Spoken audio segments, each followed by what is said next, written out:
Today we are going to discuss a very important topic. This is in the context of the new notification that the Ministry of Electronics and Information Technology has launched.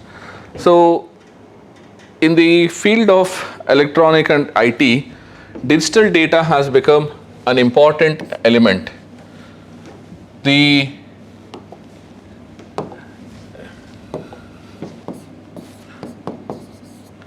digital data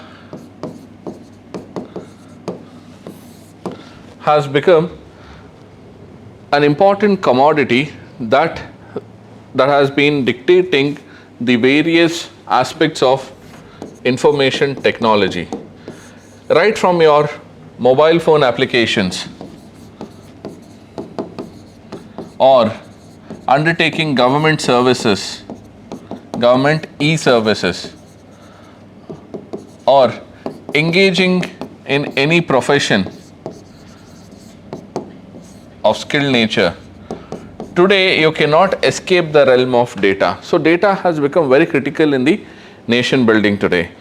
Now why this particular rules has been notified? Because previously Digital Personal Data Protection Act, which laid down the framework for protection of digital data, was notified by the government. So today the rules have been notified for public consultation.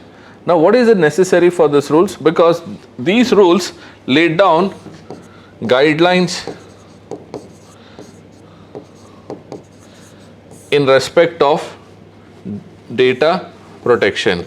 So that is the need for rules. So in every legislation, an act talks about the skeleton of the proposed legislation. What should be the basic law, legal framework, beyond which the details are brought out in the rules. So the Digital Personal Data Protection Act had set the legal framework for data protection, but today we are having Digital Protection Rules of 2025, which is for under public consultation.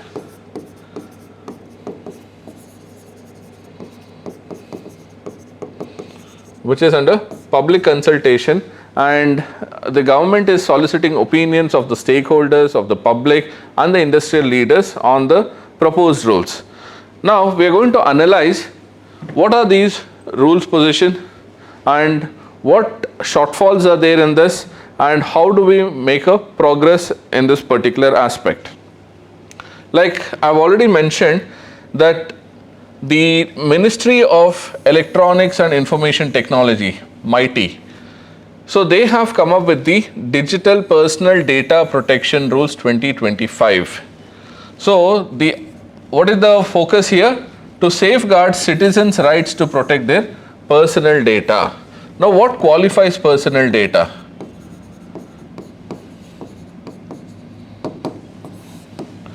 Like for instance, the information that you upload on social media, say for example your credentials, that becomes a personal data. The data that you put up in your banking system, that becomes your data. So all this personal data means that is connected to your identity. So any data that connects to your identity qualifies as personal data. Now, the growth of data industry has not been very long in India now. Now we are in the process of formulating rules and procedures in order to protect this new element called data, because data has come up as an important element in the IT sector only in the recent past. And today we are witnessing that the data can be used for both positive as well as negative. Now, the positive attributes of data, the industry or the limits are endless. But when you talk about the negative aspects, it threatens your privacy. Why this particular rules? Because we have to balance the privacy of individuals in the digital domain. Now, the meaning of digital data. What digital data means? Digital data means any information that is stored or transmitted in a binary format. What is binary format? In 0-1 format. The basic understanding of the computer language, which allows computers and digital devices to process, store and exchange data. Like for example, when you log into a new website or a new login, credentials are given, it will ask you whether should it save the credentials, whether the password should be saved or not, password should be saved or not. So that is talking about storage of data. The credentials what you enter, that is creating the data processing, and that processed data is being stored, and then the data is further traded or exchanged with other platforms. Now in this digital era, the flow of data is at a very rapid speed, and it can be in an uncontrolled manner until and unless government takes some serious measures in addressing these concerns. And in this regard, personal data has a special importance, because this personal data today can affect not only the privacy, but even in certain cases it can even affect right to life. So protection of personal data can impact to the extent of affecting the right to life of individuals, which is a fundamental right. So you have to understand at what is the importance of data here, especially the personal data. Like let us take an example here. Somebody having medical records. Now anybody who tries to distort this medical data or tries to misuse this data can cause serious impact on the right to life of the individual whose data has been manipulated or altered or destroyed. Now this is the potential of the personal data. So recognizing these relevance, the central government had a felt need that there should be a legal procedure or a framework for regulating this digital data, especially the personal data, and that is why they had formed the Digital Personal Data Protection Act in 2023, and now a supplementary rule is being published in order to provide guidelines. That is the importance of the present rules. Now when we talk about types of data, we are talking about structured and unstructured data. Like for example, structured data refers to easier to search and extract information from, meaning it is stored in a manner that is easily retrievable, easily processed, analyzed and utilized. But if you write like a summary or an opinion in a social media, that is not a structured data, that is an unstructured data. Here the text documents, images, audio files, social media posts, here I have to undertake further processing and then structuring of data. So the structured data is more easy to access, easily accessible. It is more easily accessible. Now when I talk about the personal data can fit into both the categories. It can be part of structured data as well as unstructured data. Like the example that is quoted here, customer reviews on a website are unstructured data since they are written in prose and further analysis is needed to glean useful information from them. That means you have to process this data to get a usable information from this particular data. But here the data is, it is easily categorized and easily accessible. Like for example, your date of birth data, your login credentials, the banking customer ID, the password, everything is kept in a structured manner which is easily retrievable and accessed. Because see, the convenience of data lies in how fast we can access, how easily we can retrieve, and how effectively we can use this data. That adds value to the data. Otherwise, the field of data, anything, what is a data? Everything in a piece of information becomes a data. But it is up to the person who is utilizing this data to create a meaningful structure of data so that he can use easily in the later part. Now, coming to the importance of data, like I said, there is no end to the discussion. Today the entire world is revolving around data science, meaning every act, every action that is undergoing or it is occurring in the world has some relevance to data. So the utility or the importance of data, it is endless. Now, even in that case, if I have to put it in a basic categorization of how the data is useful, one, it will help me in making informed decisions.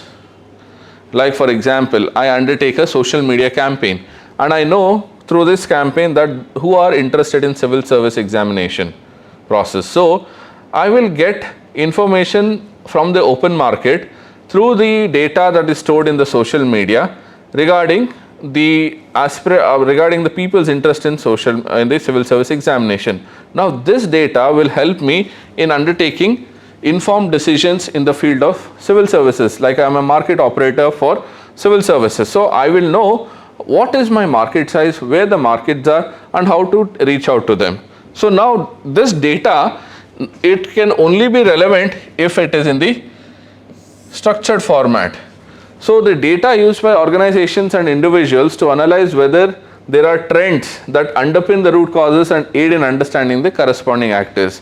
So in simple words, remember the example of how the social media campaigns can be used to understand how many customers are there for the civil service examination training. So such kind of a campaigns or data gives us insights into making informed decisions. So number one utility of data is decision making. Then it acts as a catalyst for innovation.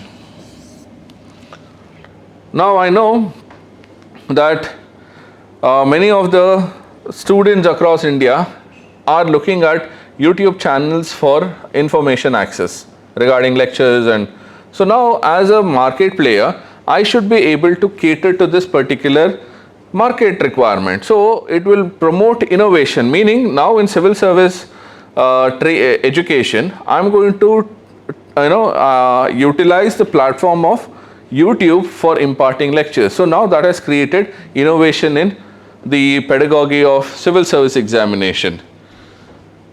See, they have given another example here. In the healthcare industry, data analytics aid in identification of new treatment methods and improve the patient care. Like the faster the data processing is, more innovations can be undertaken. Like for example, if you are undertaking any cancer research, for instance, now to undertake genetic studies without data sciences is a tedious task. But with the advent of bioinformatic fields and use of IT technologies like softwares and coding programs for analyzing the genomics, now we can discover more drugs for cancer recovery. So this kind of utility, which is innovation driven across industries, is possible only if we have access to data and we can process the data through data analytics. Now the third importance is improving efficiency. Like I said, instead of running an all India campaign for civil service examination, now I know what are the hotspots for civil service preparation and where the markets are. So that means my operational efficiency in reaching out to the market increases because of data. Promoting research and development. You remember the cancer example that we just discussed? So that is an example of how research and development can be promoted through data. So data analytics, the field of studying data, analyzing data, inferring from data, application of data, targeting of data, all this comes under data analytics. So it is crucial for businesses and understanding customer behavior, preferences, buying pattern, market engagement levels, etc. Not just this, there are also certain sovereign functions which the government can utilize data. For example, now several state governments have gone into e-documents, meaning the land records are now kept in electronic format. They are kept in the electronic format. Now this electronic format data gives them access, immediate access. Otherwise, searching a record from say 50 years of records is a huge task and it's a waste of resources. But if I have digitized this documents and stored the data in an easy, accessible, understandable manner, then I can access the same information within seconds. So that is the importance of data. So data analytics not only for private markets and private industries, but it is also required at the government level, especially in discharge of certain sovereign functions. Now government undertakes several welfare schemes. They want to know the beneficiaries and they want to undertake a monitoring and reporting system as whether the welfare scheme is going to the intended beneficiaries or not. In all these contexts, knowing data and analyzing this data will help in determining how the scheme is faring, whether it is going to the intended targets or not, where it is getting leaked. All this can be plugged, which is an important aspect in public policy. So data also has a role not only in the private industries but also in the sovereign functions of the state.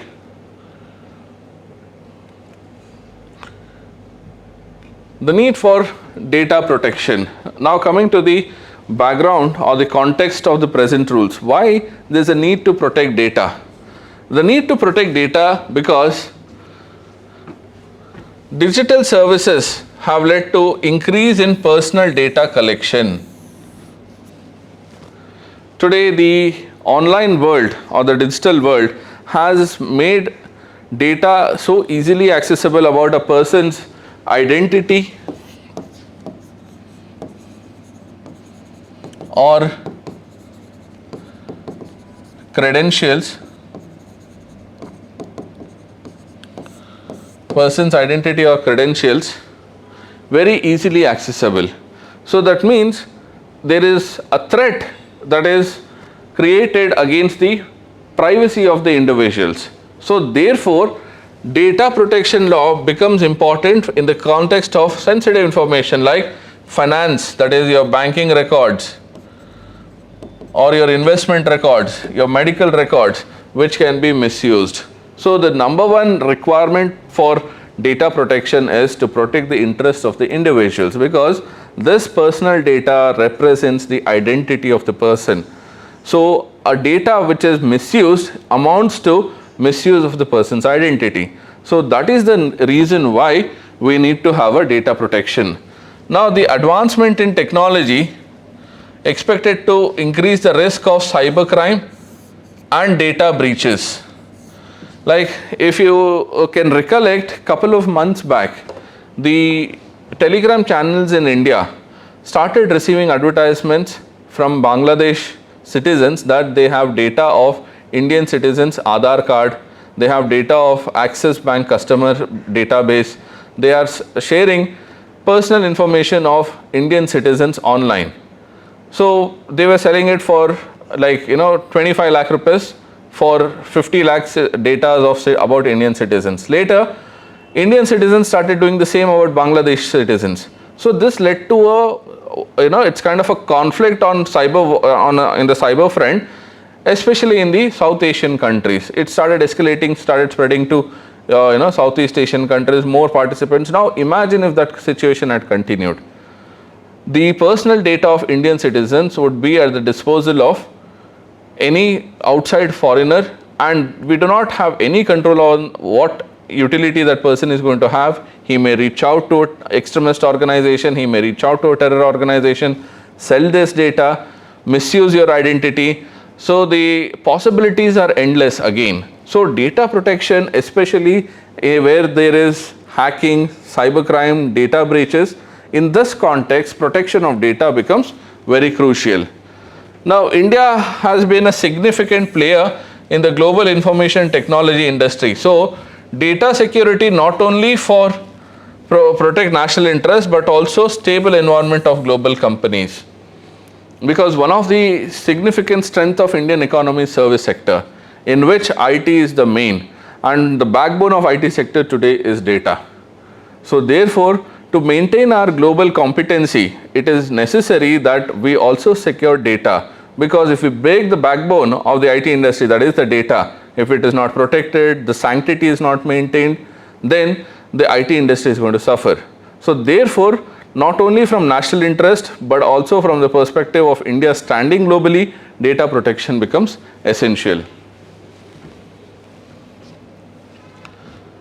Countries like European Union have introduced strong data protection regulation, and they can operate internationally without facing legal challenges. So this will help, like today we are talking about Make in India, Startup India, all this will require facilitation of business. So when you're operating in a digital world, these new businesses will require back-end support from the government in the form of a strong legal framework, so that these companies can have a global reach.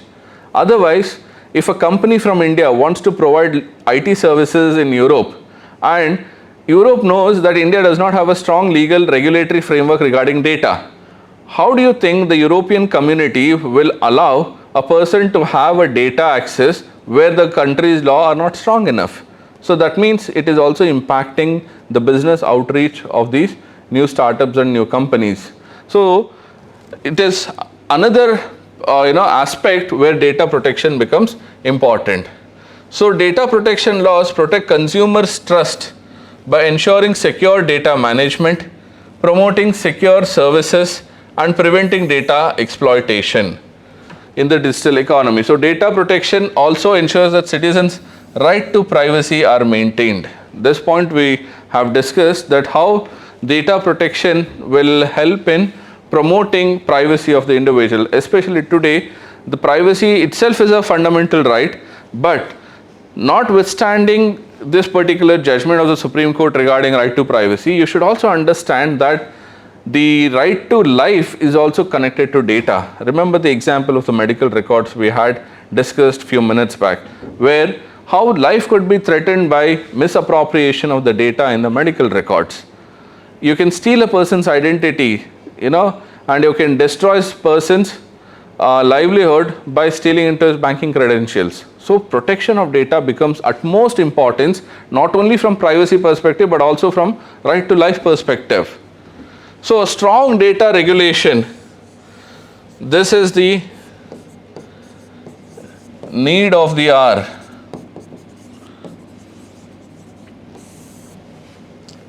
So that it will promote healthy business in digital age, safeguard national data, and also sensitive information such as defense, government operations, critical infrastructure. All this will be protected from both external and internal threats. So this is the reason why data protection becomes important. Regarding the objectives of the rule, as per the published notification, there are about 8 objectives of the present rule. Like for instance, to provide legal guidelines. Like any rule, it lays down detailed guidelines. So the purpose of this is to promote detailed legal guidelines for both businesses as well as individuals. minimizing the ambiguity and legal risk, increase trust and consumer confidence, both for the business as well for the individual, competitive, supports a fair competitive digital landscape, then technological innovation in privacy enhancing technologies like data anonymization, differential privacy and secure multi-party computation. So there are various objectives, but if you see all this objective, it is somehow connected to addressing the needs that we have just discussed, like the business needs, the government needs, the individual needs, and the need to promote not only this national interest but also global standing. All this becomes reflected in the objective, like a reliable data ecosystem, then technological advancement,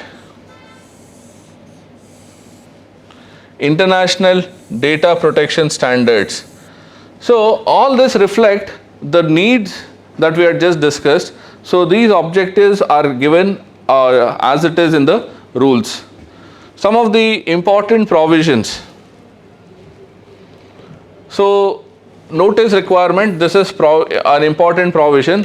Data fiduciaries must provide clear standalone notices to data principals detailing the purpose of data processing, right of data principals and the process for grievance redressal. Meaning, say suppose I undertake some online services for which I have shared my personal data. Now I become the data principal and the person to whom I am sharing this information, that is a service provider, he will become the data fiduciary because he is holding in confidence in my confidence. So there is a fiduciary relationship between the person who has given the data and the person holding the data. So the person holding the data becomes the data fiduciary. Now what they are saying, that they should issue a notice. What kind of a notice? To data principals, meaning to whom it is concerned, regarding what is the purpose of processing the data and what rights I have over the data, and in case I feel aggrieved or I feel that there is injustice done to my data and me, then what is the grievance redressal? All this should be brought out in the notice before you start utilizing this data. So that means government is today putting a check on the utility of the data, because till now I'm sure all of you must be using apps like Swiggy, Zomato, Uber. Do you have any idea where the data is going, how much, where you're traveling? Everything is traced and tracked. The minute you enter anything on Google, all your customer preferences will be there trying to attract your attention. So now, do you know how much of data is being analyzed, how they are utilizing this without your consent? But with the new rules, they'll have to take your consent, and to obtain that consent, first step is data notice requirement. Once that consent, it must be freely given, matlab there should be no force. It should be specific that for the purpose for which you have stated that you're going to be utilizing the data, and that data, the consent should only be reflecting to that particular aspect. Informed, meaning I should understand the notice content. It should not be something which is beyond my comprehension, because my consent will be valid only when I understand what is written. And easily withdrawable, meaning if you try to do something else with the data other than what you have stated, and if I want to change my decision later regarding the consent, then I should have a withdrawal process. So consent managers are responsible for promoting consent.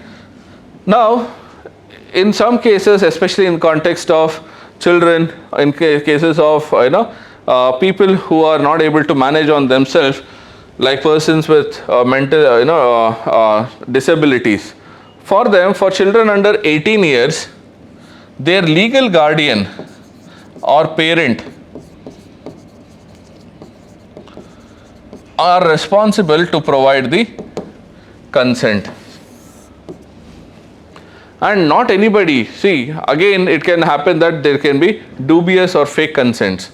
So now that consent should be verifiable, and that is the reason why when you are giving consent, there should be government Aadhaar card or any other identity card that should be enclosed regarding the verifiability of your relation with the children, and whether you are of a legal age to provide the consent or not.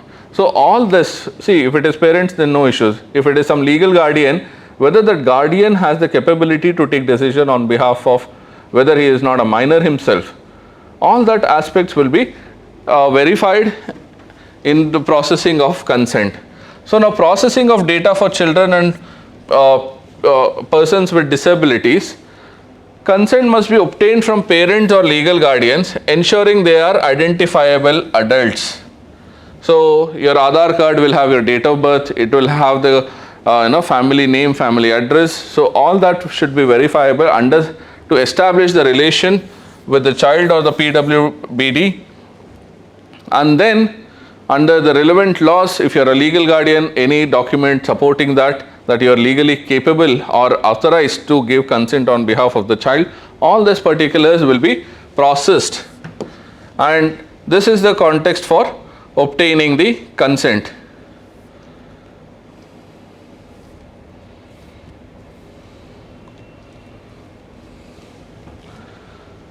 Then the third important provision, significant data fiduciaries. Entities are classified as significant data fiduciary. Who are they? Those who are holding your data holders. Have an additional obligation including conducting annual data protection impact assessment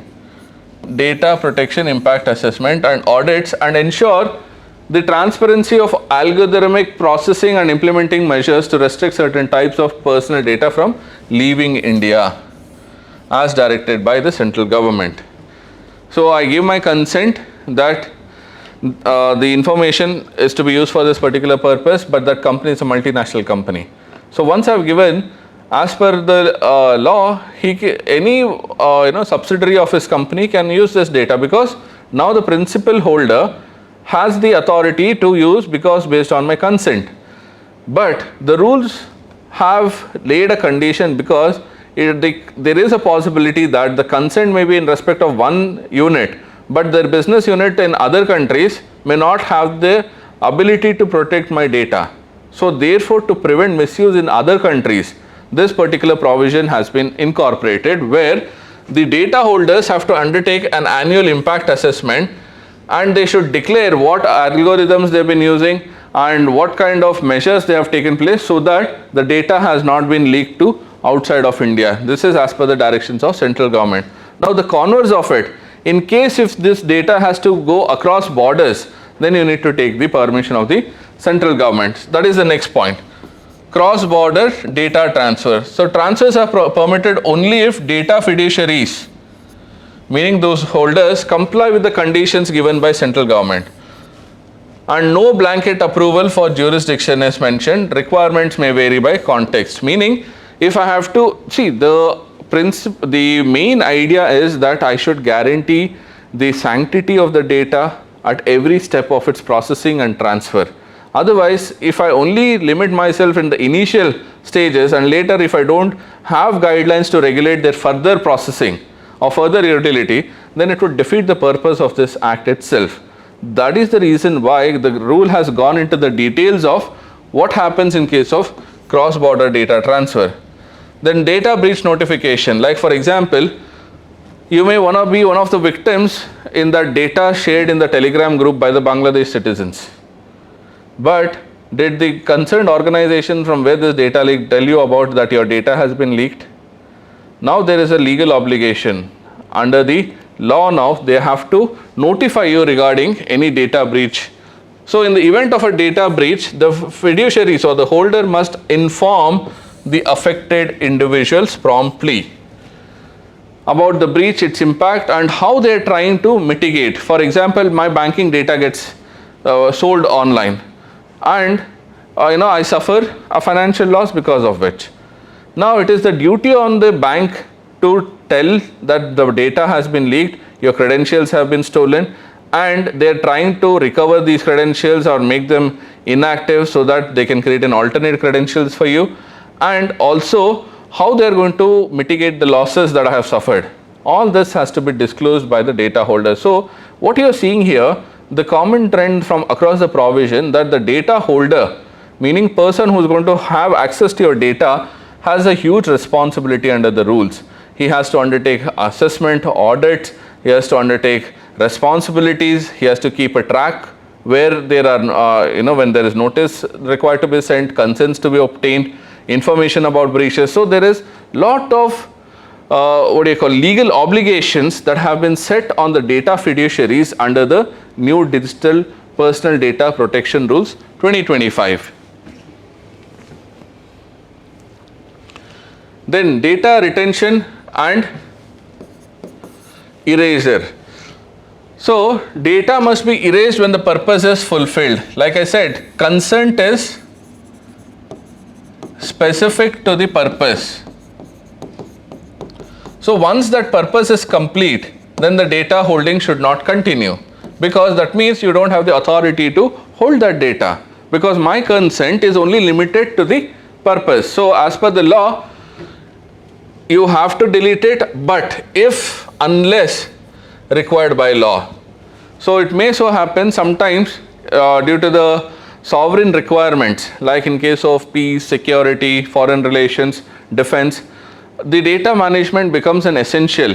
So in those contexts, retaining of data is essential, and in such cases this provision will not be applicable, but that should be required by the law, meaning there should be a law telling that you should save the data. So the principals must receive at least 48 hours notice before erasure. Matlab, tomorrow, 2 days later from now, if they are planning to erase the data, since the data's utility has done, then they have to inform me prior that I'm going to erase. So see, in every step of the data processing, they're involving the role of principals as well, that is the persons whose data is being used. So they're creating legal obligation in every step of data analytics, as well as keeping the data principal in the loop of this data analytics. So they should know how their data is being utilized.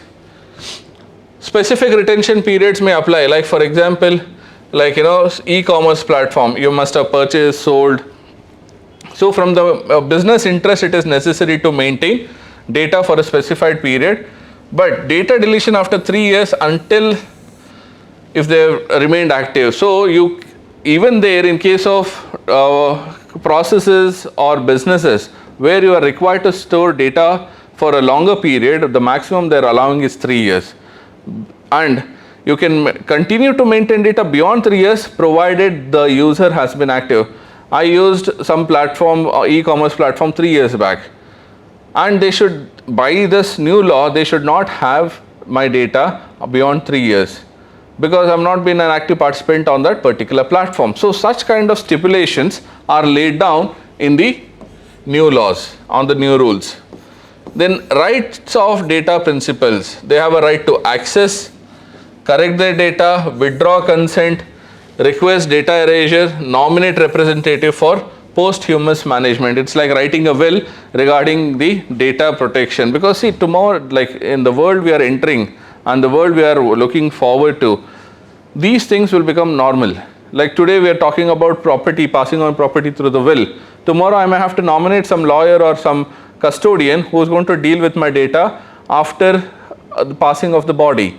So such kind of a requirement as it has arose today because of the proliferation of the data market in the world. So that is the reason why such provisions have been incorporated. Now consent manager requirement, they must be entities registered with a minimum net worth of 2 crores. They must operate interoperable platforms for managing, reviewing and withdrawing consent, maintaining high standards of transparency, meaning in case there is a grievance tomorrow, they should be in a capacity to fulfill my grievances, and they should have the institutional ability to take measures, mitigating measures in case of data breaches. That is why they have set such higher standards for consent manager. Exemption to consent requirement. Consent is not required for processing personal data in certain scenarios such as public interest, legal compliance, government services, specific cases like creating user accounts for restricted purposes. So where there is sovereign security, these aspects are involved where consent cannot be necessary. So they have distinguished between commercial exploitation of data, and sovereign utility of data. So in case of sovereign utility of data, consent and these obligations are diluted, but in case of commercial exploitation, the obligations have been made stringent and detailed. Now, is the rule sufficient enough to guarantee the protection? Any shortfalls?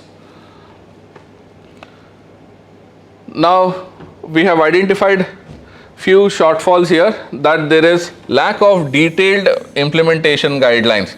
It talks about few steps in the process, but somewhere the detailed guidelines is missing, which is required in the context of a rules. Let's see an example here.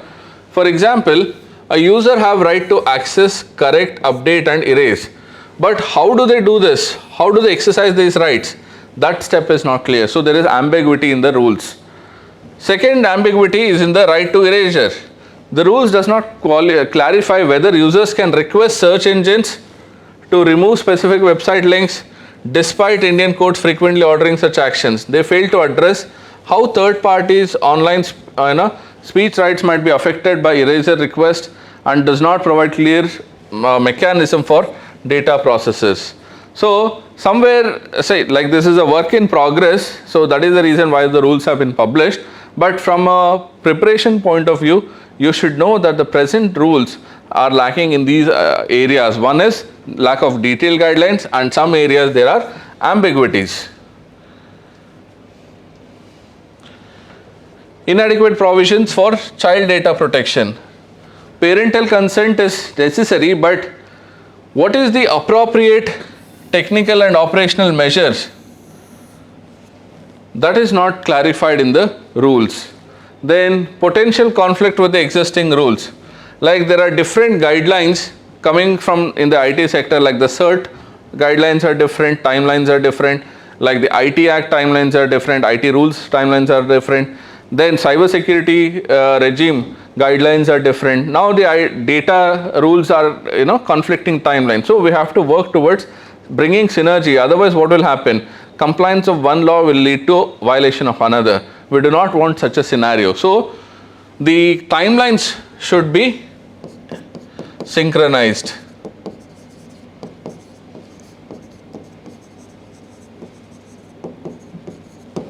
Next, challenges for small and medium enterprises. The consent management system and the data security measures, it brings a burden on the small and medium enterprises. So this may have some impact on the small and medium enterprises. So the way forward would be to create a support system which will enable or facilitate the small and medium enterprises in obtaining the facilities of consent management systems or data security measures. So in that line, we have certain recommendations and way forward on data protection. First is the detailed implementation guidelines. Wherever there are certain gaps, how the user can exercise their rights. This is the main area that has been ignored in the law.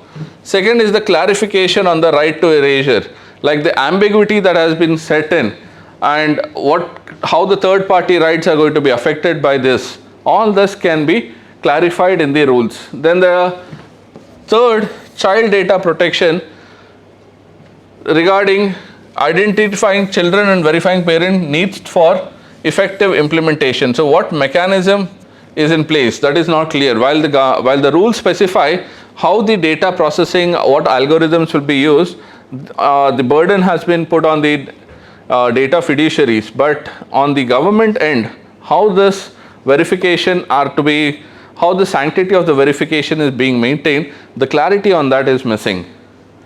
Then harmonizing with the existing regulations, because there are conflicting regulations. So we need to bring it in harmony. Support the small and medium, that we have already discussed. Public consultation and feedback, which is ongoing. Awareness and education, because if all this consent, everything is just on papers, on the law, and there is no awareness on this among the citizens, then the effectiveness of the rules will be defeated. So that is the reason why awareness and education should be there. Then regular audits, especially social audit, third party audit which should be made, which should be publicized. Why? Then there will be higher accountability in data management. So these are some of the recommendations we can make to address the shortfalls in the present or the proposed rules of 2025, and we'll wait till February 2025 because that is when the deadline for the stakeholder consultation is, and we'll see how the proposed or the redefined protection rules will come into effect.